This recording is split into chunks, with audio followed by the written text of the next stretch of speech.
তোমরা ভালো আছেন মা? তোমরা ভালো আছেন বেড়ে? আমি ভালো আছি ভাই। তোমাকে জড়ে ধরি আমি কোলাতে আমার দেশে তাইছেন মা, তোমাকে দেখবো আমার দাওয়াত থাকিল। আবেগী বৃদ্ধার অশ্রুতে মুছে যাচ্ছে গৃহহীনের কালিমা। খোলা আকাশের নিচে বেঁচে থাকা মানুষের হাতে বাড়ির চাবি।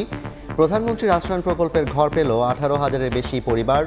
ভূমি গৃহহীন মুক্ত হচ্ছে আরও 26 জেলা। আমরা অনেক কষ্টে ছিলাম মা। আনন্দ লাগে, খুশি লাগে, মা শান্তি করে দিচ্ছে। আমরা পানি দিতাম বা বাতাসে উগাইতাম, রোদে উগাইতাম।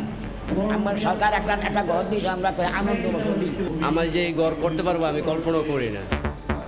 আশ্রয়ণ প্রকল্প মানুষের মধ্যে আত্মবিশ্বাস তৈরি করতে পেরেছে বললেন প্রধানমন্ত্রী। গত কয়েকদিন আগে যে ঘূর্ণিঝড় জলোচ্ছ্বাস হয়ে গেল, যেগুলি সম্পূর্ণ ক্ষতিগ্রস্ত, তাদেরকে আমরা ঘর তৈরি করে দেব। কোনো মতেই বাংলাদেশের জনগণ কোথাও থেকে পিছিয়ে থাকবে না, সেটাই আমাদের কথা। দেখছিলেন প্রধান শিরোনাম। সন্ধ্যার সময় সঙ্গে আছি আমি জাফর সাদিক। এবার অন্যান্য শীর্ষ সংবাদ। ক্ষমতার অপব্যবহার করে 4 মোবাইল কোম্পানিকে 152 কোটি টাকা সুদ মওকুফ। সাবেক কর কমিশনার ওয়াহিদা রহমানের বিরুদ্ধে মামলা। তদন্তে মিলেছে প্রমাণ, জামাল ও দুদক। এজেন্সি সিন্ডিকেটের খপ্পরে হজ প্যাকেজ। সর্বনিম্ন মূল্যের চেয়ে প্রায় 20,000 টাকা কম নিচ্ছে অনেক প্রতিষ্ঠান।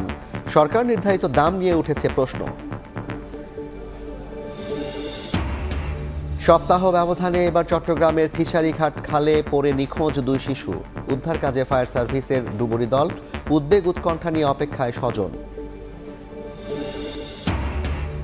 এবং গাজায় জাতিসংঘের যুদ্ধবিরতির প্রস্তাবে সম্মত হামাস। আশার আলো দেখছেন মার্কিন পররাষ্ট্রমন্ত্রী। অবরুদ্ধ উপত্যকায় বেড়েই চলছে ইসরায়েলি বর্বরতা।